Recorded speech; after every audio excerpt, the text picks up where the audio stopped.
Good morning, or depending on when you're watching this, good afternoon, good evening, or good night. My name's Ross, and as always, told out of Voice of Radio, so today we need to have a little bit of a chat about some new boxes which are here and don't honestly make a huge amount of sense, and an interesting development in the whole Pokémon McDonald's thing.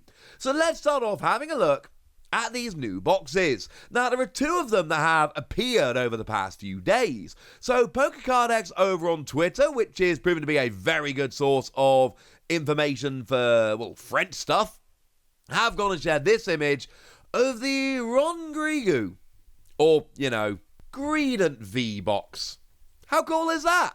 Now, this gets you an alternate art of Greedent V, and at this stage, right, we have to pause for a second while I have a little bit of, not a rant, but I need to ask a question.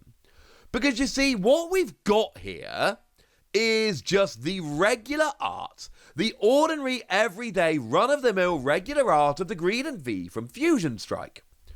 Which is fine, it's kind of adorable, I get it. Here's the problem. Over in the 100 start decks, and I definitely didn't order some of those off Amazon Japan last night. Over on the 100 start decks, there was actually an alternate art of Greedent that, as it stands at the moment, we don't have. Why don't we have it? Now, firstly, look at the artwork.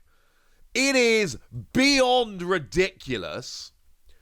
But secondly, it's the same card. It's literally the same card. It's just an alternate art version. So they've gone and given us a straight reprint of a card where there is an alternate art that exists that we don't currently have. Why? Surely this would be a phenomenal opportunity for Pokemon to turn around and go, hey, you know what? We've got this alternate art. Let's do it, ladies and gentlemen. Let's do it. Also, right, the more time goes by, the more I think Greedent might be my favorite Gen 8 Pokemon. Greedent is fully adorable. Let's remind ourselves about the alternate art of Greedent because that's amazing. Don't forget that Hyaganosuke did a Greedent back in Chilling Reign, which is amazing. And don't sleep on the Darkness Ablaze Greedent, who is clearly having a wonderful, wonderful time. Even the full art of Greedent looks awesome. So, yeah, I'm kind of falling in love with Greedent, which should make me want this Greedent V box. But honestly, as it stands at the moment, Now, you do get the customary other holo card. In this case, it is a holo of Morpeko, which, it is rather lovely. For anyone that's wondering, there's just a bunch of Morpeko. It is a Morpeko that we actually got way back in the Sword and Shield base set. So that's kind of lovely. And it's the usual thing. You get the Pokemon V, you get the Jumbo Pokemon V, and you get yourself 4 booster packs, and then you get yourself the extra holo, which, as I've just shown you, is the Morpeko. It's fine. And don't get me wrong, I've just been telling you about my growing love for Greedent. I'm not against going and getting this for the Jumbo, because that's rather lovely. I'm just genuinely a little bit miffed that there is an alternate art of this Greedent, which is absolutely stunning in terms of its artwork. And for some reason, I don't completely understand. For some reason, we can't have it. Now, do remember we have a special set we're expecting at the beginning of next year. And obviously, an alternate art Greedent would fit very nicely into that. So maybe that's what they're saving it for. But come on, ladies and gentlemen. Come on. Also, I'm sorry, I would be remiss if I didn't mention that Hyaganosuke Greedent evolves from an Okacheke Squavit, giving us, in terms of artwork, the best inset evolution line we've ever seen. Come at me in the comment section if you want to disagree. Although I will not take telling. There has never been a better 1-2 in the same set from artists. Now, the Porygon came close with the Kurimitsu Porygon and the Okacheke Porygon 2, but close is not the same, ladies and gentlemen. Close is not the same. So, this is coming. It's kind of lovely. One thing that does need to be borne in mind here is that we saw, for instance, the Mew box. Now, this is French at the moment, and we've only seen it in French. However, there was the Mew V box that we only saw in French until it was confirmed to be getting a release in the US. So, just hold your horses with that. The Mew box, now some of these are French exclusive and never come out anywhere else, but we thought the Mew box was going to be a French exclusive. This is very much packaged like the Mew one in terms of the box design. So, some of the French ones are a little bit plainer. Maybe we will get this one.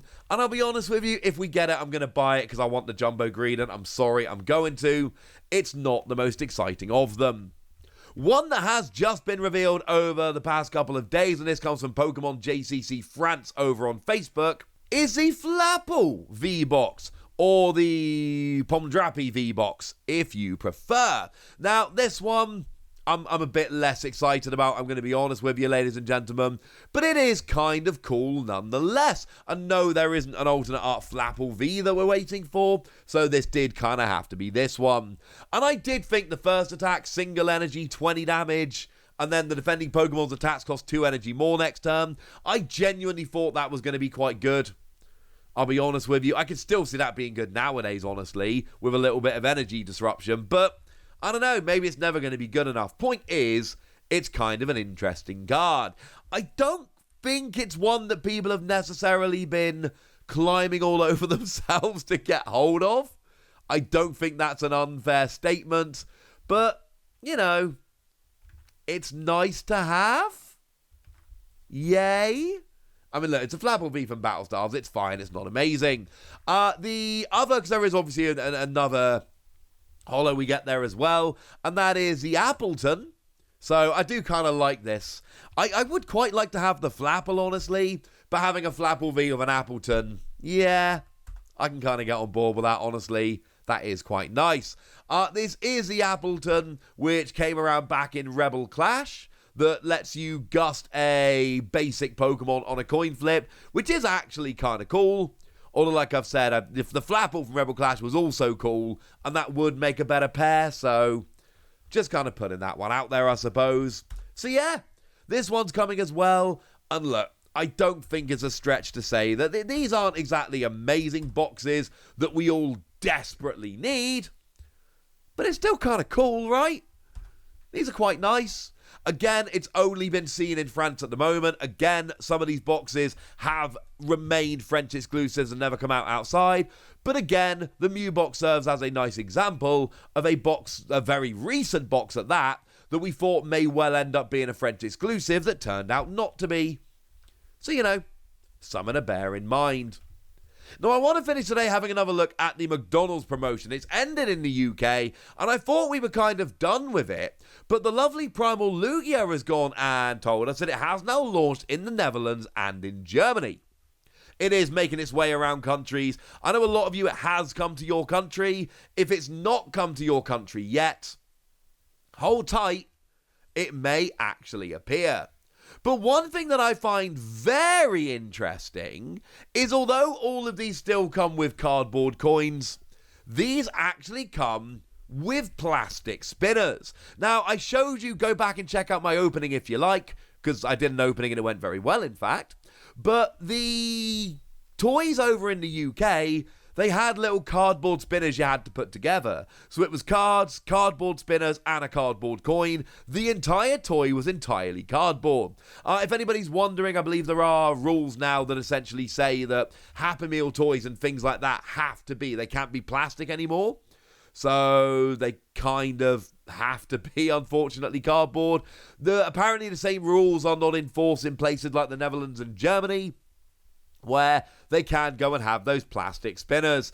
It honestly doesn't make a huge difference. The little game you can play with them is kind of fun. You basically open the pack of cards, you get a card each, you spin the spinner gives you a category like HP, etc., or height or any of that, and then, whoever's got the highest one wins. It's a very simple, straightforward game, but that's not really the point. It's just kind of cool, and for kids, it will keep them entertained for a few minutes. Obviously, we all know this was always going to be about the card, But it's just nice to see that, countries like the Netherlands have really been waiting, are finally starting to get it. It is making its way around other countries, and it is very interesting to see that actually you are getting some plastic versions of the toys now, which of course countries like the UK never got. So there we go, ladies and gentlemen, a little update about the McDonald's promotion and these new V boxes, but now it's over to you guys. Tell me what you think about these. Tell me if you're going to be picking them up. Tell me anything you want to tell me. Go nuts in the comment section, but be nice. And then make sure you like this video, subscribe to this channel, follow me on Twitter at the Wasi. That's where we talk Pokemon and card games and Pokemon card games and all kinds of fun things. And please do consider checking out patreon.com/PTCG Radio, where you can support the channel, get some bonus podcasts where I answer all of your questions, join a Discord to chat through stuff with us, and of course get shout-outs like the lovely Star of Dav, one of our newest supporters, but a very lovely person. So thank you for all the support, and thank you for being a very lovely person. But by far the most important thing as always, look after yourselves till next time, would ya? Thank you very much for watching. My name's Ross, and you've been watching PTCG Radio.